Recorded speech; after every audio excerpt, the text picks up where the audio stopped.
اعوذ باللہ من الشیطان الرجیم بسم اللہ الرحمن الرحیم۔ کیا ہوگا؟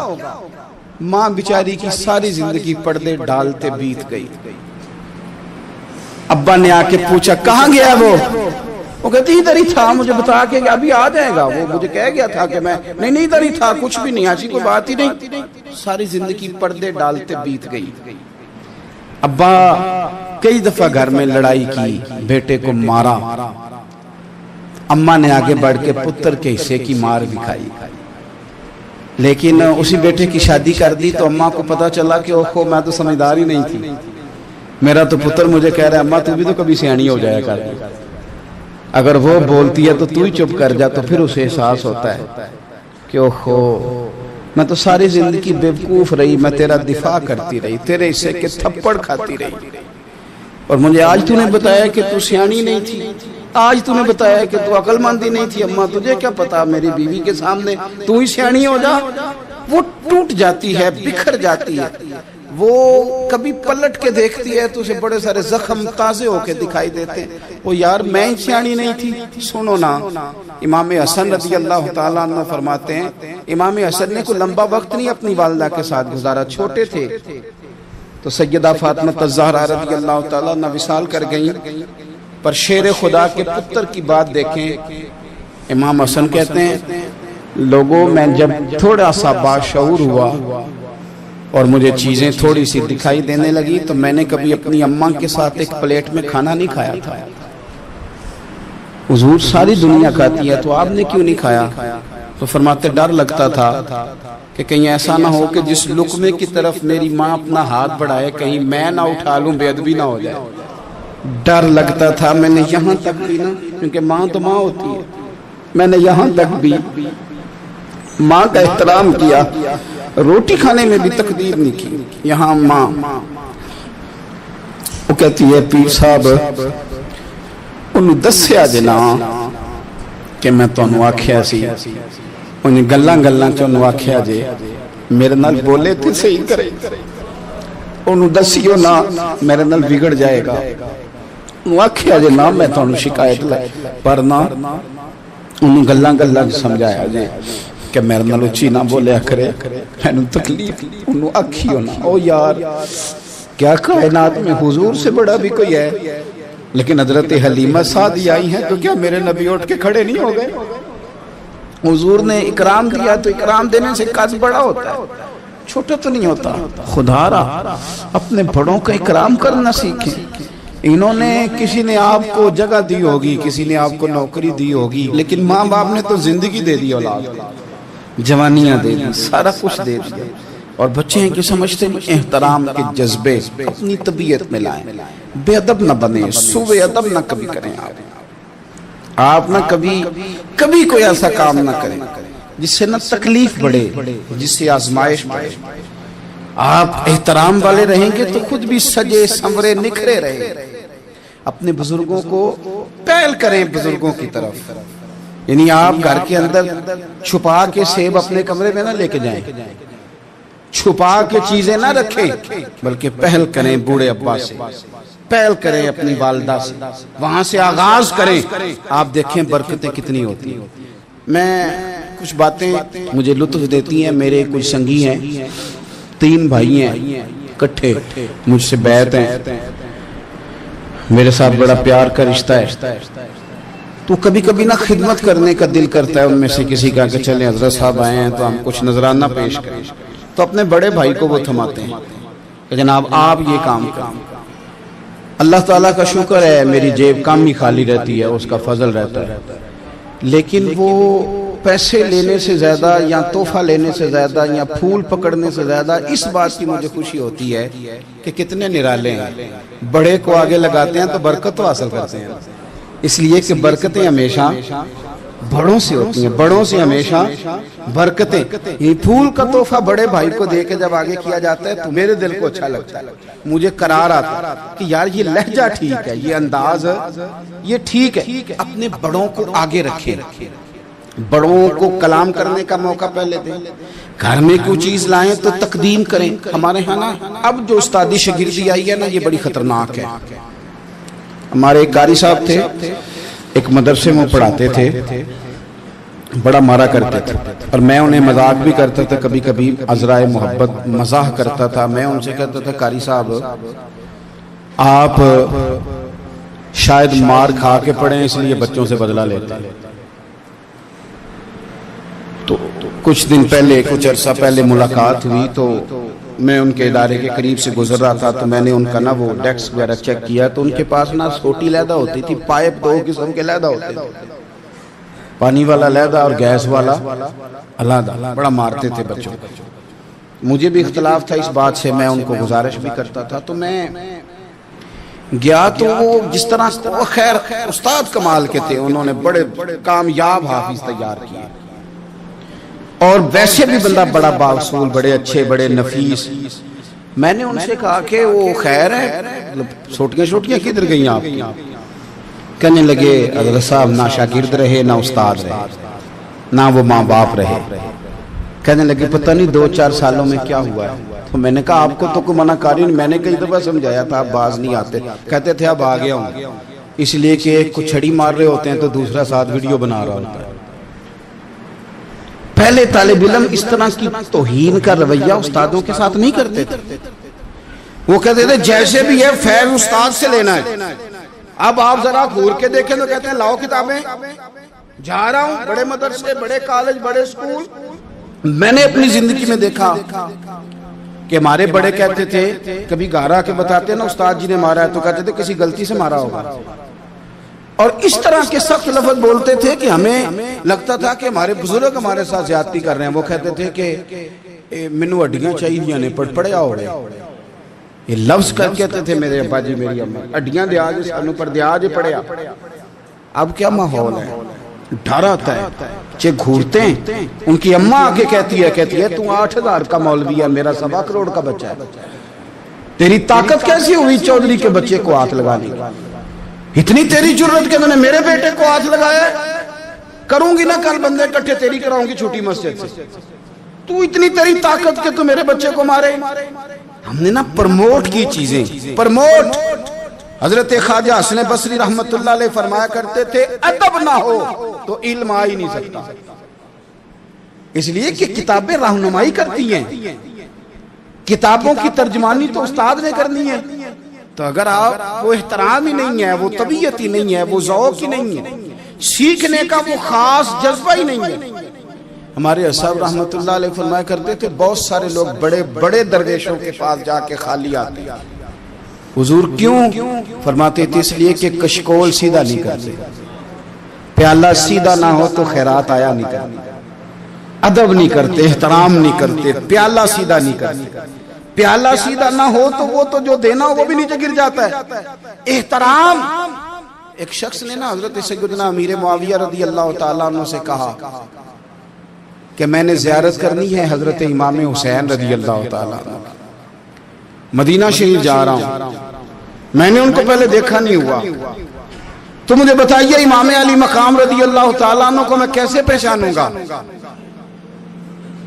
تو ابن عساکر دیکھیے گا حضرت امیر معاویہ رضی اللہ تعالیٰ عنہ فرمانے لگے تو مدینہ شریف جانا، ایک شخص لوگوں کے حلقے میں بیٹھ کے لوگوں کو دین پڑھا رہا ہوگا، مسجد نبی میں وہ چمکتا ہوا چہرہ لوگوں کو قرآن و سنت کی تعلیمات سے روشناس کر رہا ہوگا، اور فرمایا اس کے ارد گرد لوگ اس ادب سے بیٹھے ہوں گے کہ جیسے ان کے سروں پر پرندے بیٹھے ہوئے ہیں، ذرا حرکت کی تو پرندے اڑ جائیں گے۔ فرمایا جب وہ نورانیت والا ماحول تم دیکھو اور اتنے با ادب شاگردوں کے بیچ بیٹھی ہوئی ایک نورانی ہستی کو دیکھو تو سمجھ لینا وہی حسین ابن علی، وہی ہے امام علی مقام امام حسین، کہ جو اس احترام کے ساتھ لوگوں کو انہوں نے آداب سکھائے ہیں، اس طرح انہوں نے لوگوں کو سمجھایا ہے کہ ان کے شاگردوں کا یہ رنگ ہے کہ وہ تو سر نہیں ہلاتے کہ کہیں پرندہ نہ اڑ جائے۔ اس انداز میں جب لوگ، مجھے بات یاد آ گئی، امام احمد بن حنبل رحمت اللہ علیہ بہت بڑے محدث تھے، تو مجھے پتہ ہے اگر آپ مجھ سے پوچھیں گے نا اس دور میں فقہ سب سے بہترین کس کو آتی ہے تو میں آپ کو بتا سکتا ہوں، کیونکہ میرا شعبہ ہے نا۔ آپ پوچھیں گے صرف ناو کا استاد کون اچھا ہے تو میں بتا دوں گا کہ کہاں پہ ہے، کون ہے، میرا شعبہ ہے. اسی طرح سے میڈیکل کے شعبے سے وابستہ لوگوں سے آپ پوچھیں گے کہ ہارٹ کا ڈاکٹر کون سا اچھا ہے تو بتا دیں گے. پوچھیں گے بھئی میں نے ایک ناک کان گلے کے ڈاکٹر کے پاس جانا ہے، تو جس کا جو شعبہ ہے اسے پتا ہوتا ہے. مدرسے کے بچوں کو بھی پتا ہوتا ہے کہ کون سا آدمی کہاں بہترین پڑھانے والا ہے. ایک بزرگ تھے شاہ بقی الدین ابن مخلد، وہ کہتے ہیں مجھے پتا چلا کہ اس دور میں نبی کریم علیہ السلام کی حدیث جو سب سے بہترین پڑھاتے ہیں وہ امام احمد بن حنبل ہیں. ان کو حضور کی حدیث سے جو خاص شغف ہے وہ کسی اور کو نہیں. کہتے ہیں میرے دل میں لو لگ گئی، حالانکہ میں امیر گھرانے سے تھا. میں کشتی میں بیٹھا امام احمد بن حنبل کے پاس آنے کے لیے، رشتے میں طوفان آ گیا، کشتی اچکولے کھانے لگی. کسی طریقے سے ایک جزیرے کے ساتھ جا کے کشتی لگی، ٹوٹ گئی، بکھر گئی. میں جزیرے پہ اتر گیا، اور بھی کئی لوگ تھے. ایک مہینہ وہاں رہنا پڑا. بارشیں ختم ہوئی، موسم ٹھیک ہوا تو ایک کشتی دکھائی دی آتی ہوئی. فرماتے ہیں کہ وہ اس کشتی میں بیٹھا، دوبارہ بغداد گیا. مجھے سفر طے کرتے 2.5 مہینے گزر گئے. وہ جزیرے پہ مہینہ پتے کھا کے بھی گزارا کرنا پڑا. نکلا تھا علم حاصل کرنے. جب بغداد شریف پہنچا، لوگوں سے پوچھا امام احمد بن حنبل کا مدرسہ کہاں ہے؟ انہوں نے کہا وہ مدرسہ تو بند ہو گیا ہے، وقت کا بادشاہ مخالف ہو گیا، مسجد مدرسہ سیل کر دیا. امام صاحب کہاں ہیں؟ کہا گھر کے اندر قید ہیں. ان کے گھر کو سب جیل بنا دیا، چاروں جانب پولیس کھڑی ہے، اور ویسے بھی بغداد میں کرفیو، ہر چوک چوراہے میں پولیس والے کھڑے. شاہ بقی الدین کہتے ہیں اتنا کچھ سننے کے باوجود بھی میرا جذبہ ٹھنڈا نہیں ہوا. وہ مہینے میں سفر کی صحبتیں، گو سنا تھا کہ آستانہ یار دور ہے، پر ہم نے بھی ٹھان لی تھی کہ جانا. گو سنا تھا کہ آستانہ یار دور ہے، پر ہم نے یہ ٹھان لی تھی کہ جانا ضرور ہے. کہتے پہنچ گئے. اب پتا چلا کہ کرفیو ہے، سڑکوں پہ پولیس کھڑی ہے، گلیوں میں چوکوں چوراہوں میں پہرے ہیں. امام صاحب تک تو جا کوئی نہیں سکتا. کہتے ہیں میں نے ایک شخص کی منت کی، میں نے کہا کسی طریقے گاڑی بتا. کہنے لگا میں اشارہ بھی نہیں کر سکتا، سخت حالات. وہ کوئی طریقہ. میں نے جب زیادہ تڑپ کے کہا کہ وہ شخص کہنے لگا میں ان کے گھر کے قریب تجھے لے جاؤں گا اور گزرتے وقت صرف آنکھ کا اشارہ کروں گا. کہتے ہیں میں نے کہا یہ بھی ٹھیک ہے. ان کے گھر کے تیری تلاش میں پھرے نا ہم، جنگل پہاڑ اور دشت میں. ان کے دروازے کے قریب اس نے اشارہ کیا. شاہ بقی الدین کہتے ہیں کہ میں گھر دے کے آ گیا واپس. اب میں سوچنے لگا کہ کیسے امام صاحب تک پہنچنا ہے. بڑی تجویزیں سوچیں، بڑی تجویزیں. کام والا بن جاؤں، پھیری لگانے لگ جاؤں. پھر سوچا کہ اگر میں کچھ بیچوں گا ریڑھی پہ رکھ کے تو کوئی خریدنے نکلے گا، کوئی نہیں نکلے گا. کس طرح کروں، کیا کروں، بڑی سوچیں. بالآخر میں نے طے کیا. اللہ اکبر. میں نے نہ کپڑے پھاڑ لیے، امامہ اتار دیا. فرماتے ہیں کہ ایک پیالہ مٹی کا خرید کے گلے میں رسی سے باندھ لیا، اور امام احمد بن حنبل کی 3 گلیوں پیچھے میں نے دروازہ دروازہ صدا لگانی شروع کی. فقیر ہوں، اللہ کے نام پہ لینے آیا ہوں. کہتے ہیں ایک ایک دینار مانگتے مانگتے مانگتے مانگتے آزم یار منون دی خاطر اساں کی پیش وٹائے. کہتے ہیں مانگتے مانگتے نا میں امام احمد بن حنبل کے دروازے تک آیا. امیر گھر کا بچہ تھا، بڑے پیسے جیب میں ہوتے تھے. امام کے دروازے پہ صدا لگائی، کوئی ہے اللہ کے نام پہ دینے والا؟ کہتے ہیں وہ نور بھرا دروازہ کھلا. ایک گورے مکھڑے والا، سفید داڑھی والا، سونے امامے والا، چمکدار آنکھیں، نورانی شباہت. کہتے امام احمد بن حنبل باہر آئے، اور جیسے ایک دینار میرے پیالے میں ڈالنے لگے تو میں نے ہاتھ چوم کے کہا سونیا تیرے قربان جاؤں، میں دینار لینے نہیں آیا، محمد عربی کی حدیثیں سننے آیا. کہتے امام کی بھی آنکھیں کھل گئی. کہنے لگے اس حال میں آزم یار مناؤن دی خاطر اساں کی پیش بٹائے. کہا حضور کیا کرتا، یہی ایک طریقہ رہ گیا تھا. میں تو کہاں سے چلا ہوں، کہاں پہنچا ہوں، کیا کروں. امام صاحب فرمانے لگے پھر میں بھی بڑے دنوں سے پریشان تھا، کوئی سیکھنے والا نہیں ملا، تم مل گیا. کہنے لگا حضور میں روز آ جاؤں فقیر بن کے، آپ جتنا چاہیں 2 4 5 منٹ میں مجھے حدیثیں سنا دیں، میں اگلے دن یاد کر آیا کروں. کہتے 2 سال لگ گئے. شاگرد کہاں ملیں گے ایسے، کہاں مرید ملیں گے. گزر گیا دور. کہتے ہیں کہ میں نہ ہر روز فقیر بن کے جاتا، 3 گلیاں پیچھے مانگنا شروع کرتا، کوئی شک نہ کرے۔ 2 سال دروازے پہ جاتا، آگے پیالہ کرتا، امام 1 دینار ڈالتے اور مصطفیٰ کی حدیثیں سناتے۔ کہتے ہیں حالات بدل گئے، 2 سال کے بعد حکومت بدل گئی، امام کا مدرسہ بحال ہو گیا، رش ہو گیا۔ بادشاہ بڑا عقیدت مند تھا، جو نیا آیا اس نے بڑا کر کے ادارہ بنا کے دیا۔ جس دن میں گیا تو رش لگا ہوا تھا۔ کہتے ہیں حالات بدلے تو ہم نے بھی کپڑے بدلے، ہم نے بھی کپڑے بدلے، ہم نے بھی دوبارہ سے دستار باندھی۔ اور کہتے ہیں بڑے لوگ بیٹھے ہوئے تھے، میں جب داخل ہوا نا تو امام اٹھ کے کھڑے ہوئے۔ آپ فرمانے لگے پتر ادھر آ، تو آگے آ کے بیٹھ، لوگ دین سیکھنے آتے ہیں، تو فقیر بن کے مانگنے آیا تھا، اور میں بھی باقیوں کو پڑھایا کرتا تھا، تجھے میں دیا کرتا تھا، اور اب باقی پڑھا کریں گے، تجھے دیا جائے گا، اور آج تجھے سینے سے نکال کے دیا کروں گا۔ زمانے بدل گئے، حالات بدل گئے، وہ شخص چلا گیا، کون حکمران تھا کون نہیں تھا، لیکن استاد شاگرد کے ادب کی داستان قیامت تک باقی رہے گی۔ یہ قیامت، جب طبیعتوں میں احترام ہوتا ہے، جب ادب ہوتا ہے۔ آپ کو پتہ ہے نبی پاک صلی اللہ علیہ وسلم کو یہ ادب کتنا پیارا ہے؟ نبی پاک علیہ السلام اس احترام کے جذبے کو کتنا پسند کرتے ہیں۔ اللہ کے پیارے رسول صلی اللہ تعالی علیہ وسلم اس جذبہ احترام سے کتنے راضی ہوتے ہیں۔ حضور کس قدر زیادہ چاہتے ہیں کہ میری امت ادب والی بنے۔ نبی پاک علیہ السلام ادب والے لوگوں کے بارے میں اتنے راضی ہیں، اتنے راضی ہیں، اتنے خوش ہیں، حضور اتنا نوازتے ہیں۔ میں نے یہ حدیث پڑھی تو یوں لگا کہ جیسے روح وجد کرنے لگی ہے۔ بہقی میں امام بہقی نے لکھی ہے، اللہ کے پیارے رسول علیہ السلام فرماتے ہیں جو چھوٹے پر شفقت کرے اور بڑے کا احترام کرے، اللہ اسے جنت میں میری سنگت عطا فرمائے گا۔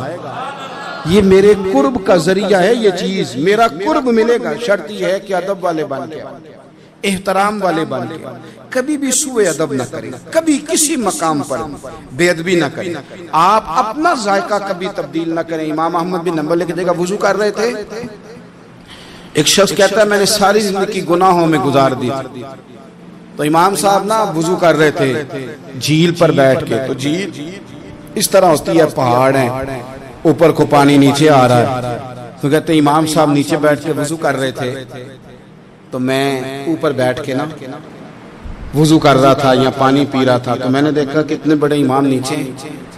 کہتے ہیں میں نا میرے دل میں خیال ہے یار میں ساری زندگی غلط کاموں میں گزاری ہے، پر جو بھی ہے یہ رسول اللہ کے دین کے عالی ہے۔